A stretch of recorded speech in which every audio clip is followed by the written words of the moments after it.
Hello. So today we're working on Eureka Math, Grade 3, Lesson 12. Now our objective for this lesson is to model the associative property as a strategy to multiply. So this is just a strategy to be used for multiplication. Now, what's the associative property? It's when more than two numbers are added or multiplied, the answer basically stays the same, no matter where the parentheses are or how they're grouped.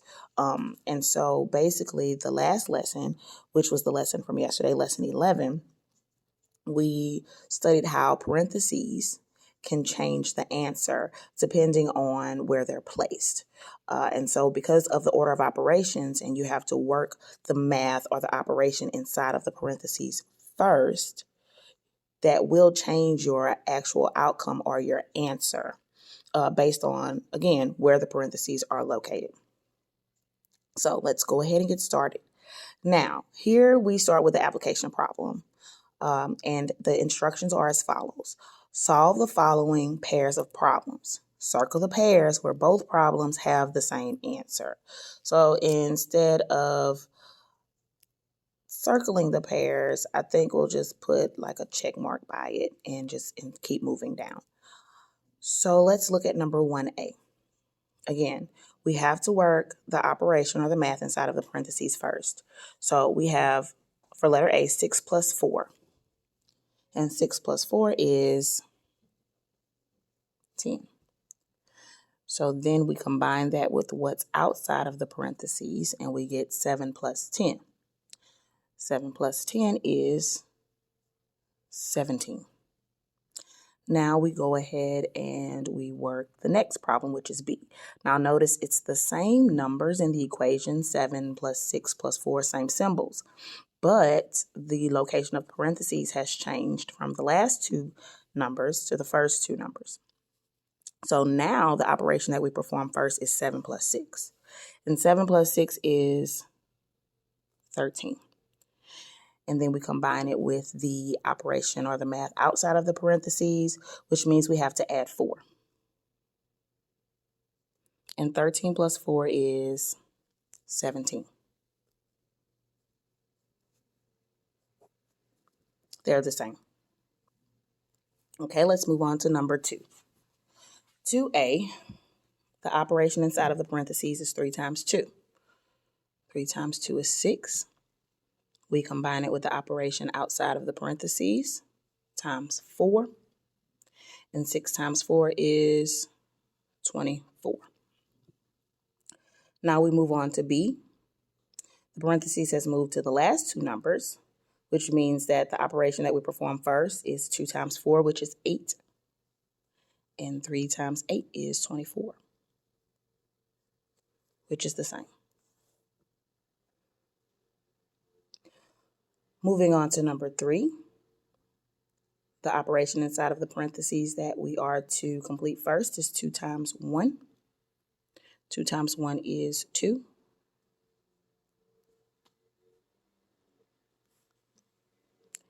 And we combine that with what's outside of the parentheses, which is times 5, and 2 times 5 is 10.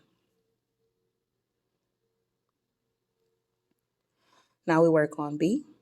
The operation inside of the parentheses is 1 times 5, which is 5. And then we combine that with what's outside of the parentheses. And again, we have 2 times 5, which equals 10. They both have the same answer. All right, let's look at 4A. The equation inside of the parentheses is 4 times 2, which is 8. We combine it with what's outside of the parentheses, which is times 2. And 8 times 2 is 16. 4B, the equation inside of the parentheses is 2 times 2, which is 4. And 4 times 4 is 16. The answers are the same. Moving on to number 5. The equation inside of the parentheses is 3 plus 2, which is 5. Combine it with what's outside of the parentheses, times 5. 5 times 5 is 25. Let's look at 5b. The equation inside of the parentheses is 2 times 5, which is 10. We combine that with what's outside of the parentheses, which is 3 plus 10. And 3 plus 10 is 13. 6a, inside of the parentheses, we have 8 divided by 2, which is 4. Combine it with what's outside of the parentheses, which has us multiplying it times 2. 4 times 2 is 8.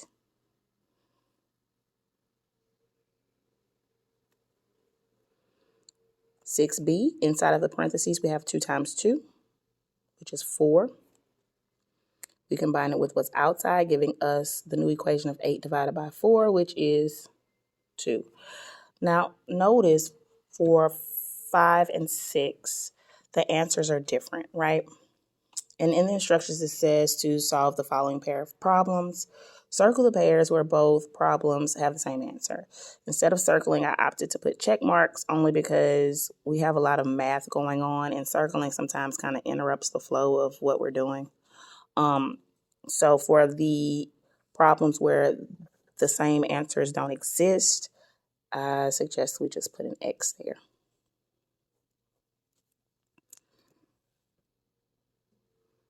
Now let's move on to number 7a. The equation inside of the parentheses is 9 minus 5, which is 4. And 4 plus 3 is 7. 7b, the equation inside of the parentheses is 5 plus 3, which is 8. And 9 minus 8 is 1. Again, we have a situation where the answers don't match, so we're going to place an X there. All right, we're moving on to 8a. The equation inside of the parentheses is 8 times 5, which is 40, and 40 minus 4 is 36. For 8b, the equation inside of the parentheses is 5 minus 4, which is 1, and 8 times 1 is 8. Again, the answers don't match. Now, at this point, I'd like to call your attention to the problems where the answers do match. Notice that the operation that you're performing on all of the numbers are either addition or multiplication. The operation does not change in the problem, meaning in number 1, plus, plus, plus, plus, we're adding. Number 2, we're multiplying. Multiplying, multiplying, multiplying, multiplying. Number 3, multiplication, multiplication, multiplication, multiplication. Number 4, multiplication, multiplication, multiplication, multiplication. Number 5, the symbols change. The operations change. So for 5a, we're adding and multiplying. 5b, we're adding and multiplying. 6a, we're dividing and multiplying. 6b, we're dividing and multiplying. 7a, we're subtracting and adding. 7b, we're subtracting and adding. 8a, multiplying and subtracting. 8b, multiplying and subtracting. So again, the associative property is when more than two numbers are either added or multiplied. The answer will stay the same. That's a rule. That is a math rule. The answer is going to stay the same no matter how they're grouped, no matter where those parentheses are. That is the rule for an associative property problem, for a question, for an equation, to where you have to use that strategy. If the operations are ever mixed, multiplication and addition, multiplication and subtraction, division and multiplication. If there's more than one operation in that problem, the answers are always going to be different, even if you use the same numbers. If you have two different operation symbols in there, these answers are never going to match. Now let's go ahead and move on to the next page, which is our problem set. All right, and here it says use the array to complete the equation.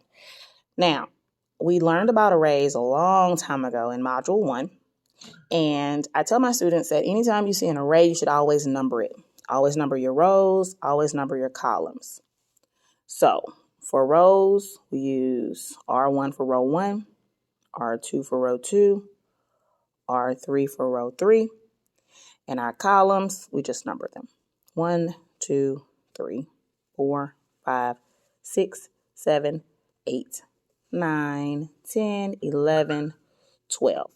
So we have 3 rows and 12 columns.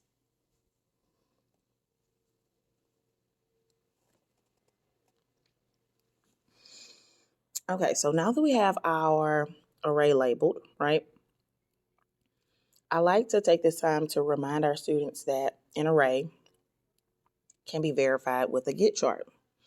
Groups each total. And they can compare that to the multiplication equation that's there, right?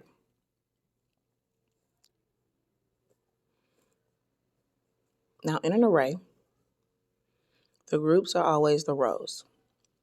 3 rows, 3 groups. How many triangles are in each row? 12. And we determine the total by multiplying 3 times 12,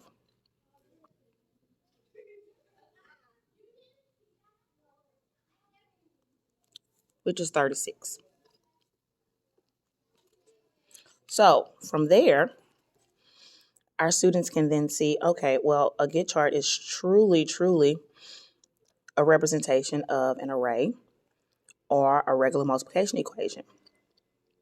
They are able to compare those things and really use that to help them understand how a get chart helps them to answer word problems dealing with multiplication and or division. And so we write 36 here, which is our answer. Okay, now again, this whole lesson is about modeling the associative property as a strategy. Is this the best strategy? It could be the best strategy for your student. Maybe, maybe not. Some students may like breaking apart numbers and then putting them back together again. Some students just want to straight up multiplying and get it over with. Either way, excuse me, as long as the answer is correct, that's all that matters to me. But there are different strategies for different types of problems. And this is just one of them.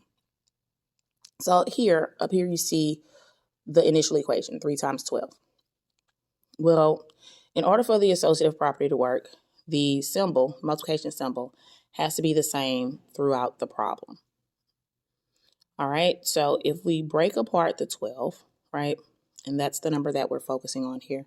If we break apart the 12, and the thinking here is if you make it smaller, it'll be easier to work with. Make it a friendlier number.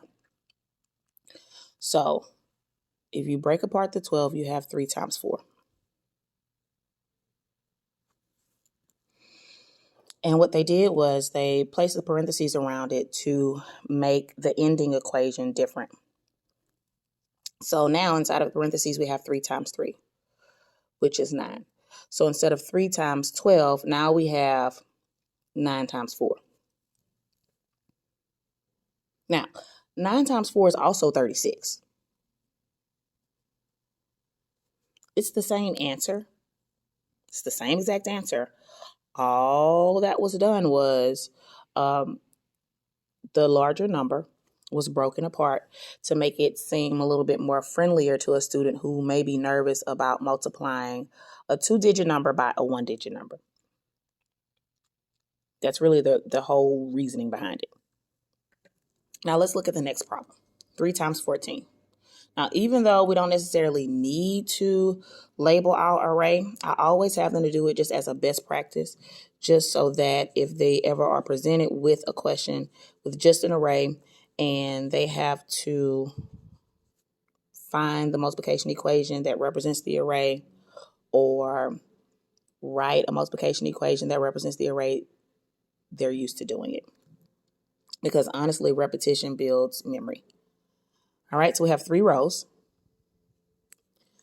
1, 2, 3, 4, 5, 6, 7, 8, 9, 10, 11, 12, 13, 14 columns. So we have 3 rows of 14 circles. I'm going to move this over and I'm going to write my kit chart. Again, just showing how the get chart is related to an array and is related to a multiplication equation. So I have 3 groups, 3 rows of 14 in each row. Now, the student could actually absolutely solve this by just counting the circles. Absolutely. They could count all the circles and get the answer. And if they wanted to do that, that's fine. That's completely fine.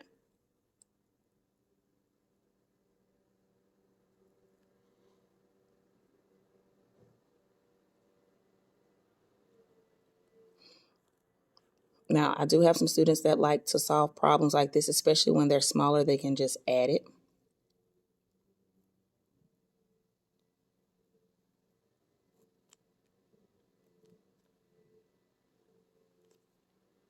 Which is 42, right? Or they count the circles, or for my students who already have parents who are showing them how to multiply like this,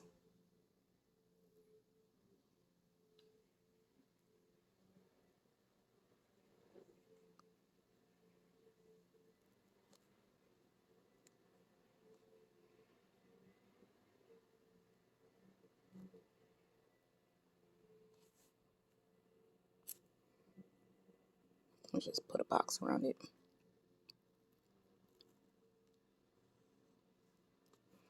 Now, either way, still get 42, okay? So they can create their own arrays, count the circles, use repeated addition, still multiplication.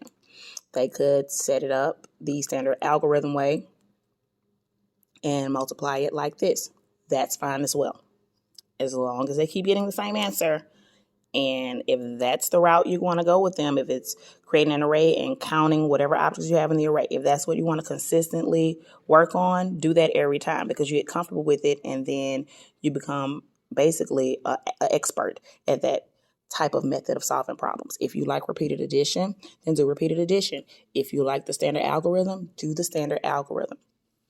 Whatever you're best at and whatever you're most comfortable with, then that's the way you should solve your problems. Now, again here, because they want to make this 14 friendly, it's a 2-digit number, right? So to make the 14 friendly, you break it apart. Okay, well, they have a 7 down here.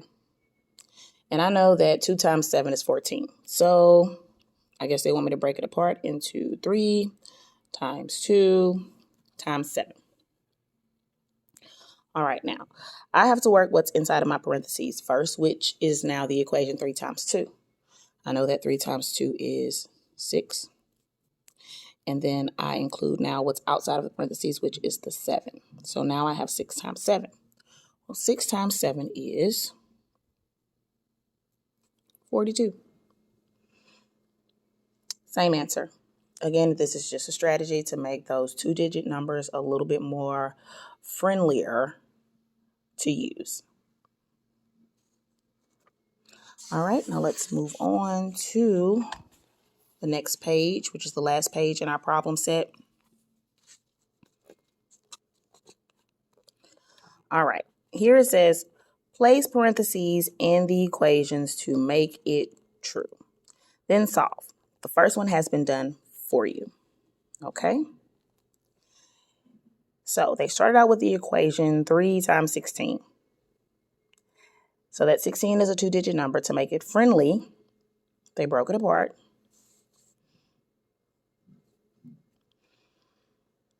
And wrote it as 3 times 2 times 8. Now, here, they show the parentheses around the 2 times 8 to show you that's where the 16 came from. But we don't want to multiply 3 times 16. That's the whole point of breaking it apart. So you move the parentheses so that you get a different equation with friendlier numbers. Friendly numbers are numbers that are 10 and under. Okay, so that's why I keep saying friendly numbers. A friendly number is a number that is 10 or under. That's a friendly number. They're not so scary. And 6 times 8, they wrote on a little tag here, is 48. All right, now I like to work down this side of the page first, and then we'll go to this side of the page. It's just actually visually a little better. All right, so we have 3 times 12. Well, that's a 2-digit number. It's scary to some, not to most. And so we want to make that friendly.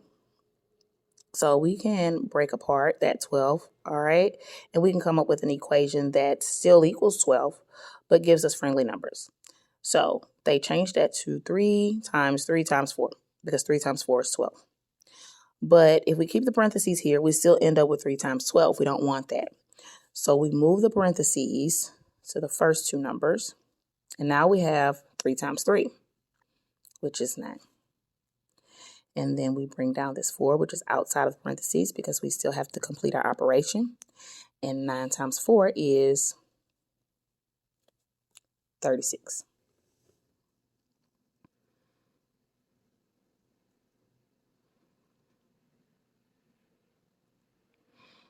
Next, we have 15 times 3.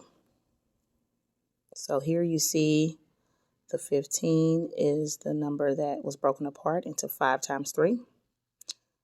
Let's put our parentheses here showing what it was, 15 times 3. And now we move the parentheses to make it a little bit more friendlier to the eye, at least. We bring down the 5, and 3 times 3 is 9. And 5 times 9 is 45.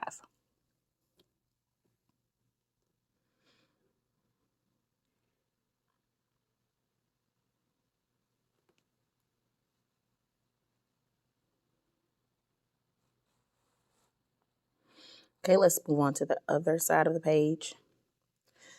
First equation is 2 times 14. The 14 was broken apart into 2 times 7.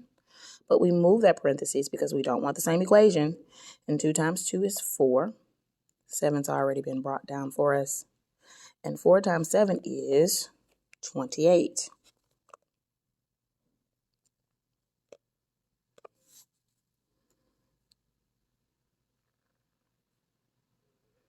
The next equation is 3 times 14. 14 is broken apart to 2 times 7. But we need to move those parentheses because we don't want the same numbers. Which now we put the 3 and the 2 in there together, which the new equation that we are to complete first is 3 times 2, which is 6. We bring down our 7. And 6 times 7 is 42.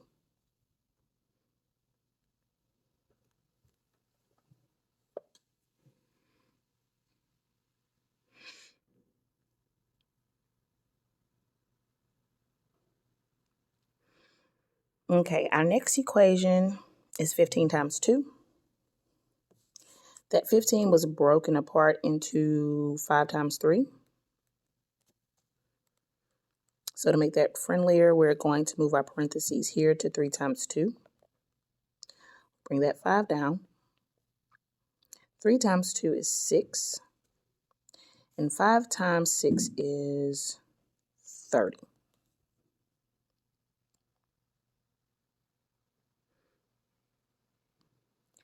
All right. Now, if your student is not great with multiplication yet, as far as knowing what the answers are to these questions right off.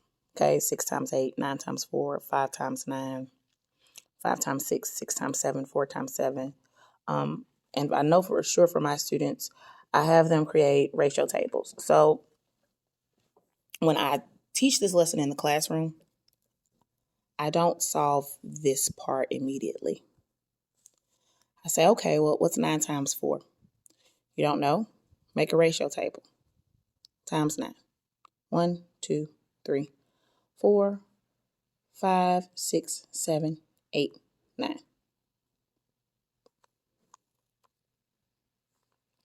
9 times 1, 2, 3, 4. 9, 10, 11, 12, 13, 14, 15, 16, 17, 18, 27, 36. Now, if you look at this next equation, it's 5 times 9, which means all they would have to do is add one more to their ratio table, and they'd have the answer to this question.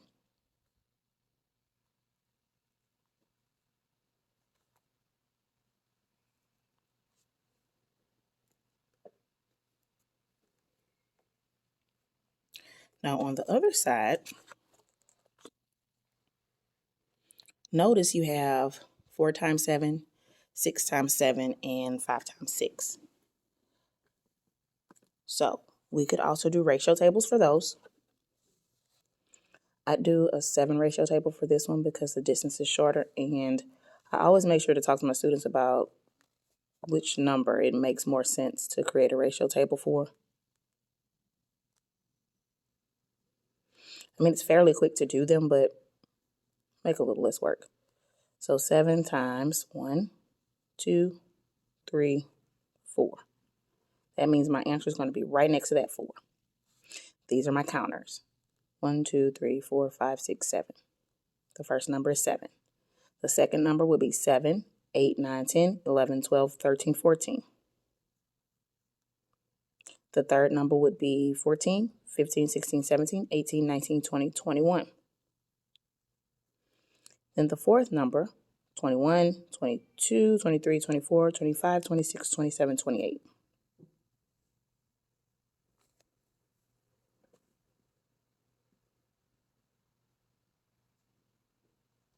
Now notice the next equation is 6 times 7. So that means if I were to add 2 more, then I'd have the answer to that equation as well. 5, 6. Little bitty check mark. All right, 28, 29, 30, 31, 32, 33, 34, 35, 36, 37, 38, 39, 40, 41, 42.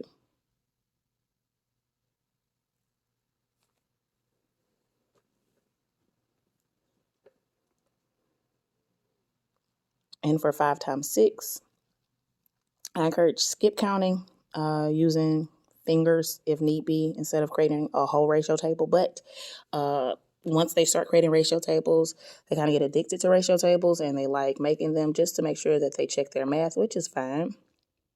5 ratio tables are easy to make. 1, 2, 3, 4, 5. It's kind of fun, I guess, to count by fives. It's quick. You could say 5 times 1, 2, 3, 4, 5, 6, and then the count. 5, 10, 15, 20, 25, 30. That's our answer.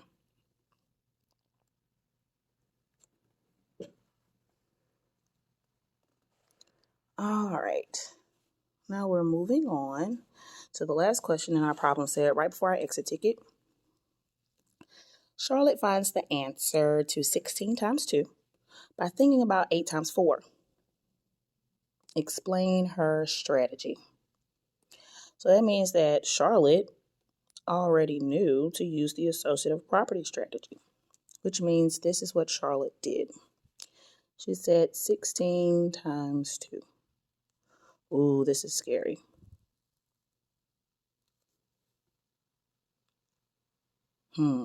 What can I break that apart into to make it an easier, non-scary, friendly number to multiply? I know 2 4s. 4 times 4. 4 times 4 is 16. Those numbers aren't scary.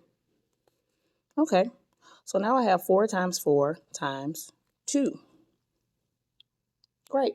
Well, I don't want to put 4 times 4 together again because that's 16. So I'll put the 4 and the 2 together. Well, 4 times 2 is 8. And 4 times 8 is 32.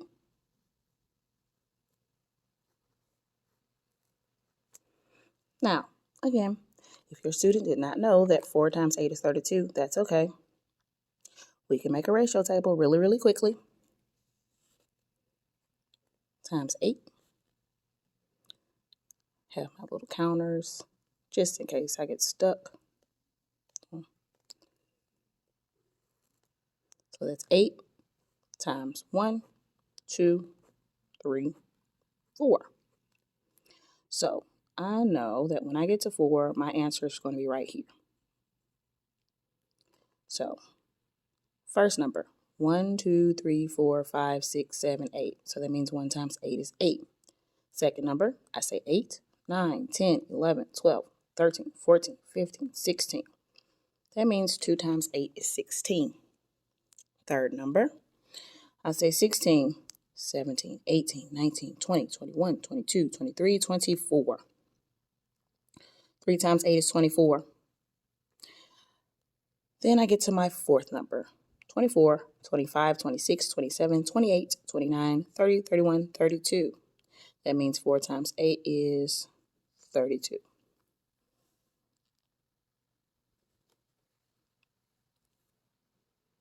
Last but not least, let's move on to our exit ticket. Which here, the exit ticket is pretty simple. It's pretty straightforward. It's actually basically the same as number 3. So you set it up the same way, right? Different numbers, of course, but you set it up the exact same way. So it says simplify to find the answer to 18 times 3. Show your work and explain your strategy. So I feel like by the students showing their work that is explaining their strategy, we are working on the associative property. So obviously, if they complete the problem by using the associative property, that's the explanation of the strategy that they're using.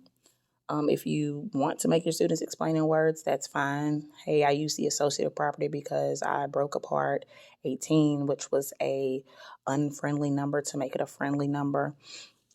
You can do that. But this is what I would expect to see.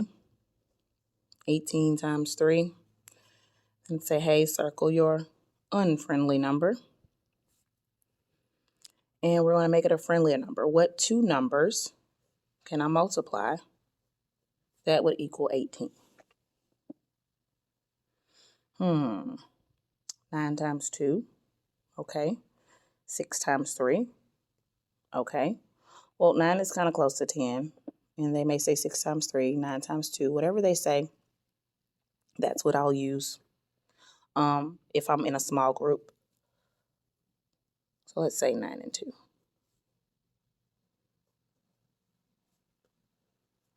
So 9 and 2 made 18, which means I don't want them in the new parentheses. So 2 and 3. 2 times 3 is 6. 9 times 6. Okay, well, if they don't know what 9 times 6 is from memory, that's okay. Because guess what? We just made a 9 ratio table on the other page while we were completing the problem set. Scoot that on over. All right. 9 times, well, we only went to 5. That's okay. You can just add another section. Now we have 9 times 6. 45, 46, 47, 48, 49, 50, 51, 52, 53, 54. That's my answer.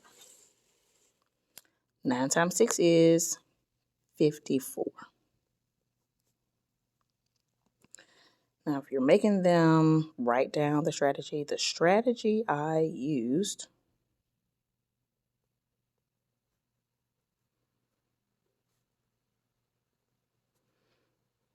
was the associative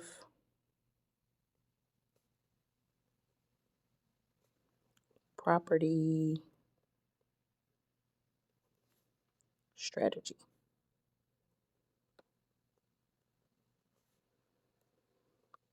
I turned 18 into a friendly equation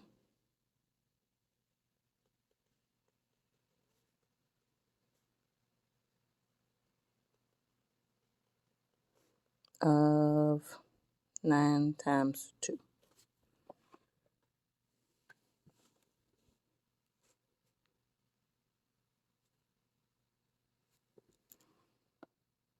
And that's fine. If they want to go on to say, then I multiplied it times 3 to make sure that I included all of the numbers from the first equation. That's also great. But I feel like if they can grasp this concept here, this explanation part is not really necessary. As long as they know that they use the associative property strategy, that's great. So if they would have stopped here, I feel like that would have been enough. All right, well, this has been grade 3, module 3, lesson 12. Hope this helps. Have a good day.